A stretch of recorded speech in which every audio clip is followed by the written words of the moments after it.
Coucou, j'espère que tout le monde va bien. Bienvenue aux nouveaux, bienvenue aux anciens, bienvenue à tous ceux qui sont de passage. Et si tu es de passage, n'hésite pas à t'abonner et à activer la cloche de notification.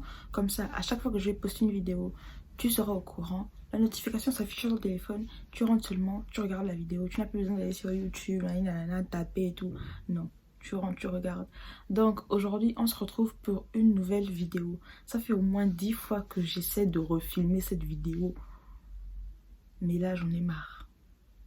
Bref, aujourd'hui, on se retrouve donc pour une nouvelle vidéo. Et ce sera une story time dans laquelle je vais vous raconter comment le coronavirus m'a gagné. Ouais, j'ai eu le coronavirus. Ça me fait bizarre de dire ça. Mais je l'ai eu et je ne m'imaginais pas avoir ça de si tôt. Mais bon, je vous raconte tout dans la suite de la vidéo. Et avant, je vais boire un petit gloss de la gloire parce que je n'ai plus de gloss sur mes petites lèvres. Parce qu'il faut quand même que ça glosse. Oui, au fait, excusez-moi déjà pour le bruit. Si vous entendez des bruits en fond, il y a des gens, toute la famille est à la maison en fait. Donc du coup, il y a des allers-retours, il y a des voix, tout ça. Bref, ne faites pas attention. Suivez-moi, c'est moi que vous devez écouter et regarder. Donc, go. I tell a nigga don't dick ride, don't blink ride, leave it to the double thick thighs, twin sisters. Drop it down and wobble wobble up, mommy boot it up, shake it down and gobble gobble. Okay, bon là je me suis assise genre mais confortablement parce que je vais prendre tout mon temps pour vous raconter, pour vous... Enfin, s'il y a des petits détails, tout ça, je veux vraiment prendre mon temps et être posée pour vous raconter tout ça. J'ai pas envie de me précipiter. Parce que peut-être que ça peut aider certaines personnes. Donc, enfin, ça peut tous vous aider même. Donc, du coup, je suis en mode relax. Ok, donc,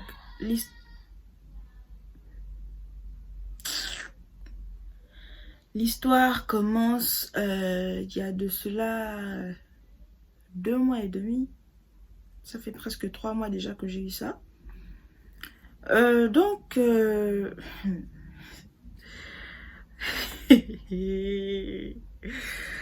ah, ok. Donc ça commence comment? En fait, on a été en contact avec une personne qui... Avec une personne qui a été en contact avec une autre personne qui a eu le Covid. Est-ce que vous comprenez ce que je veux dire? Donc, on a été en contact avec une personne qui a été en contact avec une personne qui a eu le Covid. Donc, ça veut dire que la personne qui a eu le Covid a été en contact avec la personne avec qui on est rentré en contact. Vous comprenez ou pas? Donc, la personne qui nous a contaminé le Covid, enfin, la Covid ou le Covid. Bref, je vais dire coronavirus parce que les histoires de là ou le là, moi, je connais pas ça. Donc, la personne qui nous a contaminé le coronavirus a été en contact avec une personne. Mais comme nous, on est plus en contact avec la personne qui nous a donné le coronavirus, bah du coup, on l'a eu. Mais comment on a su? Un jour, on est là à la maison. Et bon, je vais l'appeler... Bon, c'est ma tata, hein, donc du coup, je vais dire tata.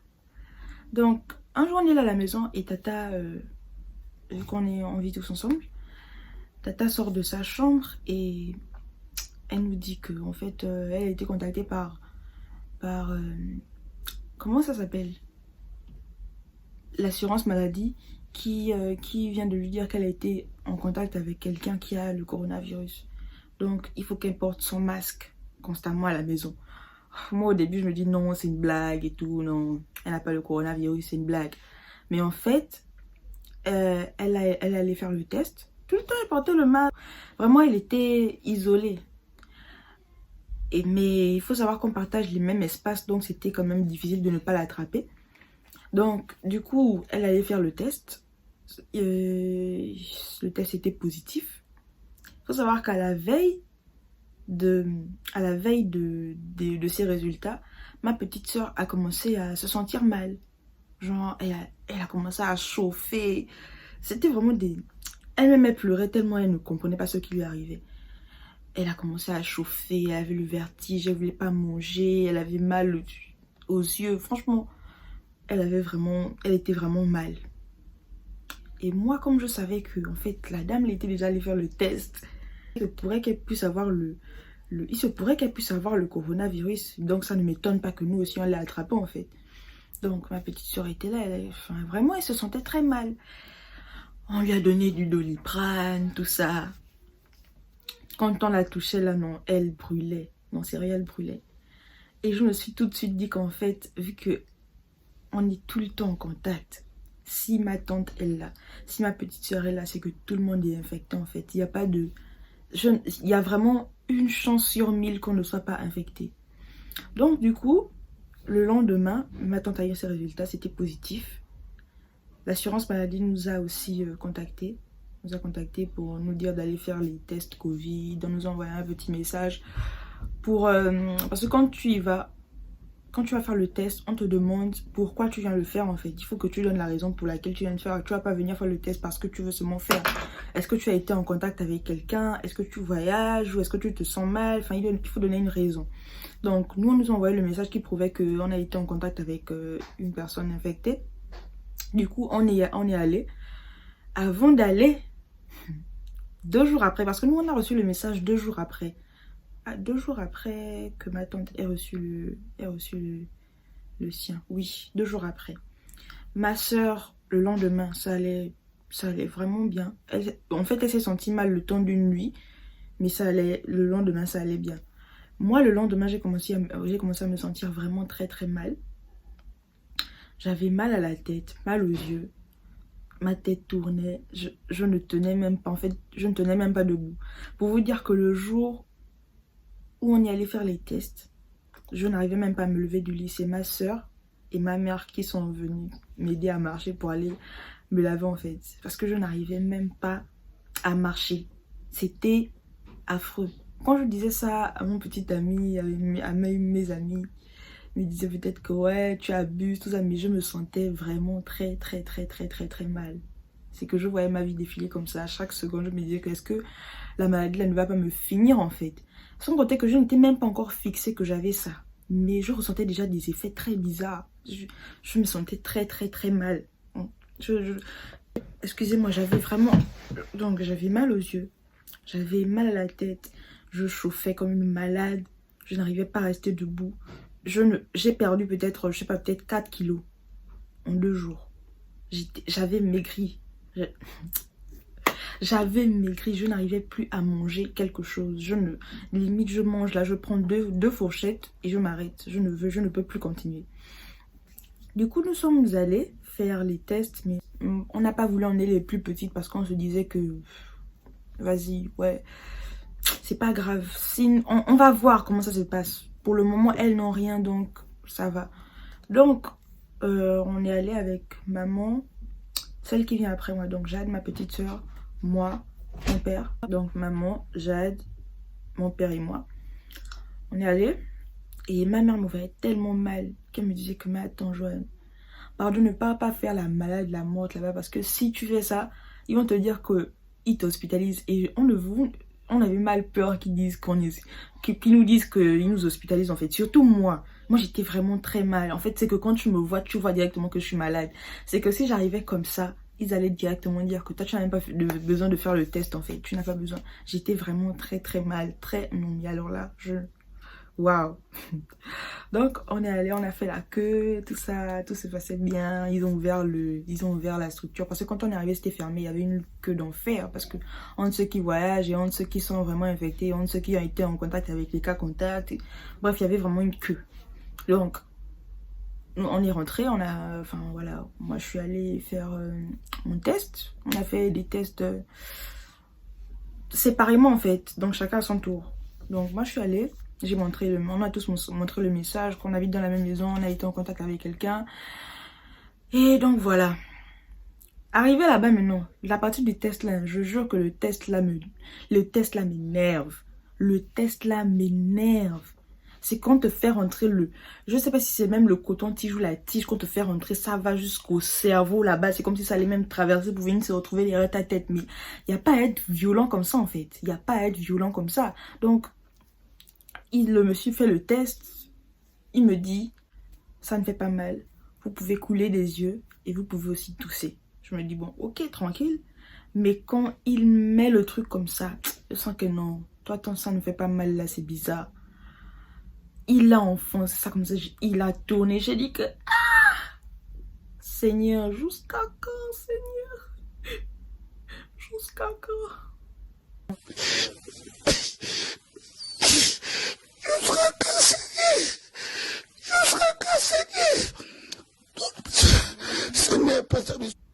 Et il a fait ça. C'était 5 secondes, 10 secondes dans la narine gauche, 10 secondes dans la narine droite, si je me rappelle bien. Bref. Donc j'ai fait le test, tout ça. Il m'a demandé de me désinfecter les mains, de jeter le mouchoir que j'ai utilisé. Je suis sortie. Donc j'ai retrouvé maman dehors qui avait déjà fait aussi son test. Mon père aussi est arrivé après. Ma petite soeur a duré là-bas, duré. On pensait que non, on avait déjà injecté l'enfant une substance bizarre. Elle a duré là-bas quand non, la femme là m'a fait mal. En fait, la femme lui avait, elle avait enfoncé le truc, mais genre vraiment ça, Jade avait eu mal et on lui avait demandé d'attendre, sinon ça devait la blesser et tout. Bref, tout ça c'est fini. On est rentré à la maison, on attendait les résultats. Les résultats devaient sortir le lendemain. C'était 24 heures pour voir les résultats. On nous a donné des codes pour regarder, pour vérifier les résultats, tout ça. On nous a donné des codes. Ok. Le lendemain arrive. Je pense que c'est ma mère la première à avoir ses résultats. J'entends seulement c'est positif. Je sens que merde. Merde. Wouh! Et comme ma mère, elle a mis le numéro. Non, ma mère a mis son numéro pour avoir les résultats aussi de ma petite soeur. Jade aussi, ça vient. C'est positif. Il restait que mon père et moi. Je sens que merde, en fait.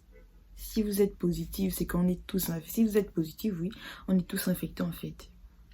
Donc moi, je faisais que... Voilà, qu'attendre les résultats et tout. Et voilà, mes résultats sont arrivés vers 22h, quelque chose comme ça. 21h ou 22h, en tout cas, c'est arrivé tard. Et donc, quand je vois comme ça... Non, c'est pas arrivé vers 22h parce que j'étais allée prendre les masques à la pharmacie. C'est arrivé tard, mais c'était arrivé vers 18h, voilà, 18h, comme ça. Donc, les résultats arrivent, c'est positif et tout. Je me dis, bon, ok, je suis pas surprise parce que j'avais déjà anticipé ça, en fait. Je me disais déjà que c'est... Non, les chances sont vraiment minimes pour ne pas que j'ai le Covid en fait. Ou la Covid. Bref. Donc du coup, au final, mon père aussi était positif. Au final, nous tous on était positifs. Pardon. Du coup, comme on n'a pas fait tester mes deux dernières petites soeurs, les plus petites, on les a isolées. Hein. On les a isolées. Nous, on portait maintenant des masques tout le temps à la maison. On portait les masques tout le temps à la maison et le lendemain, les médecins, bon pas des médecins, des gens de l'assurance maladie ont pris contact avec nous pour nous demander si on a été en contact avec d'autres personnes pendant les 2 derniers jours. Mais moi, comme j'avais cours jusqu'à mercredi cette semaine, je n'ai pas été en contact avec les gens de mon école, donc du coup ça allait. Mais ma petite soeur, elle a été en contact avec les gens de sa classe, du coup on a demandé à ceux qui se fassent tester. D'ailleurs, je n'ai même pas de suite s'ils se sont fait tester ou pas, je sais pas. Mais voilà, on était tous positifs. Jusqu'à un certain stade de la maladie, bon, moi j'ai quand même été mal, je pense, 4 jours. 4 ou 5 jours que j'ai été vraiment mal. Au bout du 6e jour, ça commençait à aller quand même. Mais il faut savoir que bon, je sais pas si on donne des médicaments, je vais pas vous dire de bêtises. Mais nous, on nous a rien donné. Nous, on prenait juste de l'iprane pour essayer de faire passer les maux de tête, tout ça. Mais on nous a rien donné en fait. Moi, j'entends qu'il y a des gens il y a des gens à qui on donne des médicaments, tout ça. Mais nous, on nous a rien donné. Vraiment, nous, on nous a rien donné. On nous a juste demandé de prendre les masques, de nous protéger, de rester avec les masques à la maison, de ne pas sortir. On devait rester confiné 12 jours. Donc, ouais. Non, c'était 7 jours. Normalement, on est confiné 7 jours. Et nous, on a été confinés pendant 12 jours. Et donc, voilà. On a été confinés pendant 12 jours. C'était vraiment pénible au début. Pour moi, vraiment, je pense que j'ai été la plus touchée. Parce que après vient la perte d'odorat, la perte de goût et la perte d'odorat. Donc, jusqu'à je ne sais pas combien de jours de la maladie, franchement, j'avais pas perdu mon odorat, j'avais perdu ni mon odorat, ni mon goût. Certes, on était tous enrhumés, on avait tous la grippe, mais je ne pensais pas qu'on allait perdre ça, tu vois. Donc, ma tante, elle avait déjà perdu pour elle depuis. Après, moi, ma petite soeur et moi, on a perdu l'odorat.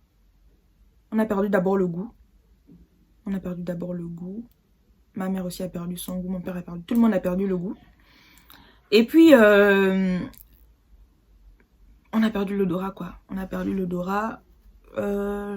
Comment vous dire? Comment vous dire, en fait? Je pense que jusqu'aujourd'hui, enfin, tout le monde a retrouvé son odorat et son goût. Mais moi, je sens rien du tout, en fait. J'ai retrouvé mon odorat, certes. J'ai retrouvé mon odorat.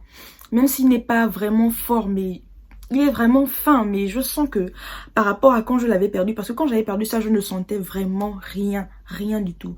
Je ne sentais ni odeur. Si ça sent mauvais, je ne peux pas sentir. Ça sent bon, je ne peux pas sentir.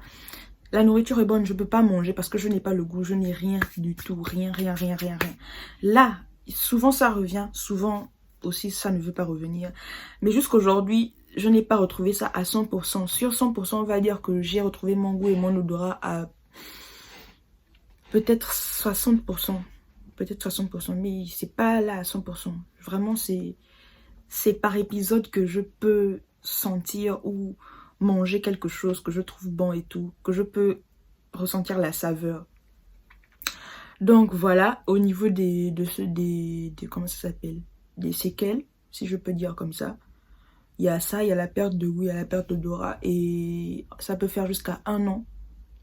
On ne les a pas retrouvés. Moi, je ne sais pas quand est-ce que je vais retrouver toutes mes facultés. Parce que il y a des fois quand même, j'ai envie de manger des trucs bons. Mais je me dis que ça sert à rien parce que je sens rien en fait. Mais bref, c'est la vie. Donc voilà. Franchement, ça m'énervait parce que quand j'avais vraiment perdu l'odorat et le goût, il y avait des choses que je voulais manger. Je sens que j'ai envie de manger ça. Mais je ne peux pas parce que je me dis c'est du gaspillage de nourriture. Déjà, je mangeais à peine et je ne sentais rien en fait de ce que je mangeais. Là, ça va. Je sens quand même un peu. Ouais, je sens quand même un peu. Mais c'est vraiment fin en fait. C'est vraiment fin. C'est vraiment très fin. Et donc voilà. C'est pour vous dire que bah, c'est vrai, le coronavirus est dangereux. Et ça existe. Il faut vraiment prendre soin de vous. Surtout qu'il y a la nouvelle vague là, qui fait fureur. Je ne sais pas si vous avez entendu parler de ça, mais elle est vraiment plus meurtrière que les 2 premières vagues. Moi, j'ai eu la 2e vague. Nous, on a eu la 2e vague. Mais elle est vraiment plus meurtrière. Donc, faites vraiment, vraiment, vraiment attention à vous. Aussi, j'ai entendu que on est immunisé pendant 6 mois. Enfin, j'avais dit ça dans ma dernière vidéo avec Limo. Pour ceux qui n'ont pas regardé, je vous mets le lien juste là. Donc, j'ai entendu qu'on peut être immunisé jusqu'à 6 mois. Mais c'est douteux. Je ne sais pas si c'est avéré. C'est une information vraiment avérée. Donc voilà, ça existe. Faites attention à vous. Ça existe vraiment. Et c'est vraiment pas une maladie que je souhaite à quelqu'un parce que après, ça dépend vraiment aussi de comment chacun manifeste ça. Mais la façon dont moi j'ai manifesté ça, je ne souhaite à personne vraiment que ça arrive. Quoi d'autre que je voulais rajouter? Je pense que c'est à peu près tout. C'est ce que je voulais vous raconter. Voilà, il y avait beaucoup de gens qui m'ont dit ouais, mais tu nous as pas encore raconté. J'ai dit ouais, attendez, je vais vous raconter. Mais donc voilà. Voilà, je vous ai raconté ça. Vraiment, faut pas être dans un état d'esprit aussi où vous dites, si vous apprenez un jour que vous avez la Covid ou le Covid, je sais pas, vous allez vous dire directement non, on va mourir. Non, ça dépend vraiment des organismes. Ça dépend de tout un chacun, ça dépend de l'organisme de tout un chacun. Nous aujourd'hui, Dieu merci, ça va, on est là, on est en vie. On est sorti, grâce à Dieu, on est là, on est en vie. Et même s'il y a encore des séquelles, l'essentiel c'est qu'on soit en vie. Et voilà. Donc voilà. C'est ce que je voulais vous raconter aujourd'hui. J'espère que bah, ça va quand même aider beaucoup de personnes. Faites attention à vous. Voilà. J'espère que ça va aider beaucoup de personnes. Donc voilà, la vidéo est terminée les gars. J'espère qu'elle vous aura plu. J'espère que ça va vous aider aussi. J'espère que ça va vous aider en tout cas. N'hésitez pas aussi à montrer cette vidéo à quelqu'un qui doute que le coronavirus existe. Parce que moi, voilà. Il y avait beaucoup de gens qui doutaient, mais les gens m'ont dit oui, nous on doutait, mais maintenant que tu as eu ça, voilà, vraiment ça existe. Donc n'hésitez pas à montrer cette vidéo à ceux qui doutent que le coronavirus existe. Ça existe vraiment et c'est vraiment très très mauvais. Très très mauvais. Donc voilà. Sur ce, je m'en vais manger parce que juste depuis le matin je n'ai pas mangé. Donc, je m'en vais manger. Je vous fais plein de gros bisous. Je vous dis à la prochaine pour une prochaine vidéo. Je sais que la vidéo était très longue. Ça fait je sais pas combien de minutes que je parle. Mais bon, regardez jusqu'à la fin, je vous en prie. Et n'hésitez pas, surtout, abonnez-vous, abonnez-vous, abonnez-vous, abonnez-vous, abonnez-vous. Donc, je vous fais plein de gros bisous. On se revoit la prochaine fois pour une prochaine vidéo. Je vous aime. Bye bye.